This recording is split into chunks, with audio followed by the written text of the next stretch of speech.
నేనొక్కడినే అంటూ ఇప్పటికే నిరూపించాడు.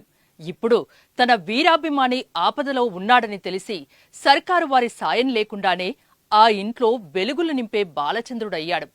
చావు బతుకుల్లో ఉన్న అభిమాని ఇక తనకు ఎవరూ లేరు అనుకునే వేళ ఒక్కడున్నాడంటూ సైనికుడిలాగా అతిథిగా వచ్చి అతడులా సరిలేరు నీకెవరు అంటూ కొడుకులు దిద్దిన కాపురాన్ని నిలబెట్టే శ్రీమంతుడయ్యాడు. కుటుంబానికి నమ్మలేనంత సంతోషాన్ని దోచిపెట్టిన టక్కరి దొంగయ్యాడు. అభిమానుల్ని సంపాదించడంలో తనకు మించిన బిజినెస్ మ్యాన్ లేడని నిరూపించాడు. భరత్ అనే నేను హామీ ఇస్తున్నాను అంటూ కలేజా చూపిస్తూ దశాబ్దాల దరిద్రాన్ని ఒక్క చెక్తో కూల్చేసిన అర్జునుడు అయ్యాడు. తాను బేబీ వయసులోని బాబీ నానీనే అయినా వంశీలాగా అమ్మాయిల గుండెల్లో మాత్రమే ఉంటాడనుకున్న ఈ రాజకుమారుడు యువరాజు అయినా పోకిరి అయినా ఆత్మీయులను ఆదుకునే మహర్షి అని ప్రూవ్ చేశాడు. చూడ్డానికి సీతమ్మ వాకిట్లో సిరిమల్లె చెట్టులాగా కనిపించే ఈ మురారి సరిలేరు నీకెవరు అంటూ ఆ అభిమాని ఇంట్లో బ్రహ్మోత్సవం జరిపిస్తున్నాడు. అభిమానుల్ని ఆదుకోవడంలో ఇప్పటికీ అదే దూకుడు. తన తుది శ్వాస వరకు ఇది ఆపడు. అనుకున్నది నిజం చేసే వరకు ఆగడు. ఇటీవల గుంటూరు కారంతో అభిమానుల గుండెల్లో గూడు కట్టుకున్న ఈ స్పైడర్ ఇంతకీ ఏం చేశాడంటే ఇప్పుడు తెలుసుకుందాం.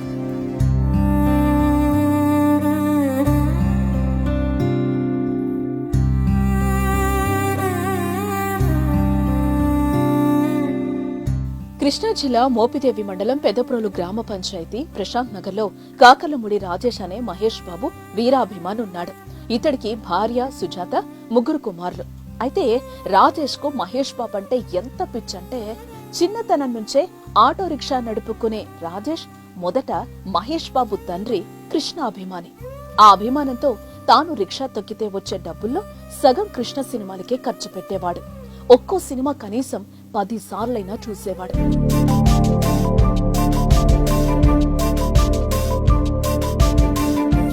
అలా రాజేష్ పెళ్లయ్యాక మహేష్ బాబు సినిమాలు చూడటం ప్రారంభించాడు. ఈ క్రమంలో మహేష్ బాబుకు వీరాభిమాని అయ్యాడు. మహేష్ బాబు నటించిన అర్జున్ సినిమా విడుదలైన నెలలో రాజేష్ కు పెద్ద కుమారుడు పుట్టాడు. అప్పుడు అతడి పేరు అర్జున్ అని పెట్టాడు. అదేంటి సినిమా పేరు పెడుతున్నావని భార్య అడిగితే అంతే అన్నాడు.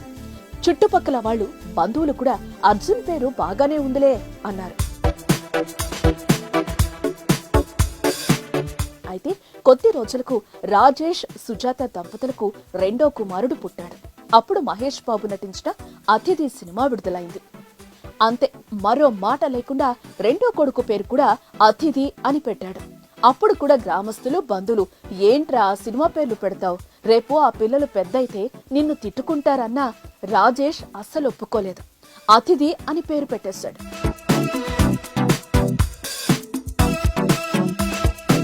తర్వాత మూడోసారి కూడా రాజేష్ కు కొడుకే పుట్టాడు. అప్పుడు మహేష్ బాబు నటించిన ఆగడు సినిమా రిలీజ్ అయింది. ఊరు వాడ అంతా ఒరే రాజేష్, మీ చిన్నవాడికి ఆగడు అని పేరైతే పెట్టవుగా అంటూనే ఉన్నారు. అంతలోనే రాజేష్ మూడో కొడుకు పేరు ఆగడు అని పెట్టేశాడు. ఇద్దరు కొడుకుల పేర్లు పెట్టినప్పుడు ఏమి అనని భార్య ఈసారి మాత్రం విభేదించింది. మరీ ఆగడు అని పెడితే తోటి కుర్రాళ్ళు ఎగతాలు చేస్తారు, వద్దు అన్నది. కానీ రాజేష్ వినలేదు. చివరికి ఆధార్ కార్డు నమోదు కేంద్రం వాళ్ళు అబ్జెక్షన్ పెట్టినా కూడా లెక్క చేయలేదు.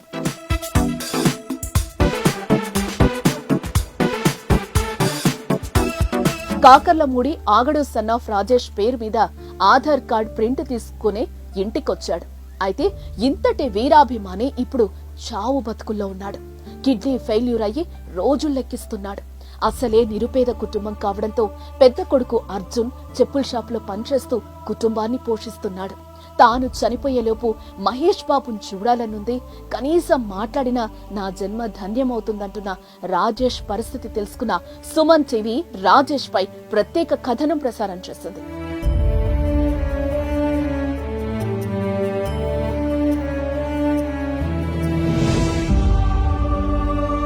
అయితే అది చూసిన మహేష్ బాబు తన టీం ను ఆ గ్రామానికి పంపించి అతిథి ఆగడులను చిల్డ్రన్స్ పబ్లిక్ స్కూల్ మోపిదేవిలో చేర్పించి వారికి కావలసిన స్కూల్ ఫీజులు, యూనిఫామ్ ఖర్చులకు డబ్బులు సమకూర్చారు. ప్రతి సంవత్సరం వాళ్ల చదువులకు తామే సమకూర్చుతామని చెప్పినట్టు స్కూల్ ప్రిన్సిపల్ చెప్తున్నారు. మొట్టమొదటి నాకు అశోక్ గారని పెద్దపురం అయింది. మంచి స్నేహితుడు, వాళ్ళ పిల్లలు నా దగ్గర చదువుతున్నారు. ఇలాంటి విషయాలు మొత్తం చెప్పారు. అతిథి ఆగుడని ఇద్దరు ఉన్నారండి.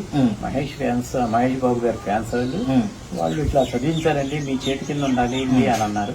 నేను వెంటనే స్పందించి ఏంటని చెప్పి వాళ్ళని ఇంటర్వ్యూ చేస్తే వాళ్ళు నాకు మంచి రెస్పాన్స్ ఇచ్చారు. వెంటనే నేను అశోక్ గారికి చెప్పి చేద్దామండి ఇట్లాగో అని అడిగి ఆయన పలానా మే 31st హీరో కృష్ణ గారి ఉన్నదండి, దానికి మీరు అమౌంట్ వేసిస్తే మీ దీంట్లో వేసిస్తే మనం ఆన్లైన్ చేద్దాము అని ఇద్దరు ముగ్గురు కలిసి వచ్చారు. నేనేమో దానికి ఏది సరిపడా బుక్స్, డ్రెస్, కొటేషన్ ఇవ్వడం జరిగింది. ఇస్తే వెంటనే 31st ఆ రోజు ఈవినింగే ఫంక్షన్ ఏదో జరిగిందండి, మీరు రావాలంటే నాకు కుదరదండి, అడ్మిషన్లు ఉన్నాయండి. వాళ్ళు తాలూకా వాళ్ళు వచ్చి నాకు వెంటనే నా అకౌంట్ కి children's public school correspondent children's public school Mobilio అనే అకౌంట్ కి 70,000 ట్రాన్స్ఫర్ చేయడం జరిగిందండి. దానిలో వాళ్ళకి సంబంధించిన ఇయర్ కి సంబంధించిన మొత్తం దాంట్లోనే సరిపోతాయండి. అయితే ఈ విషయాన్ని మహేష్ బాబు టీం సీక్రెట్ గా ఉంచారు. అయితే చావు బతుకుల్లో ఉన్న రాజేష్ తో మహేష్ బాబు ఒక్కసారి మాట్లాడితే బాగుంటుంది అంటున్నారు రాజేష్ గురించి తెలిసిన వాళ్లంతా. మనము కోరుకుందాం త్వరలోనే మహేష్ బాబు రాజేష్ తో మాట్లాడాలని, రాజేష్ తిరిగి కోలుకోవాలని. ఏదేమైనా అభిమాని ఆపదలో ఉంటే ఆదుకున్న మహేష్ బాబు గ్రేటే కదా.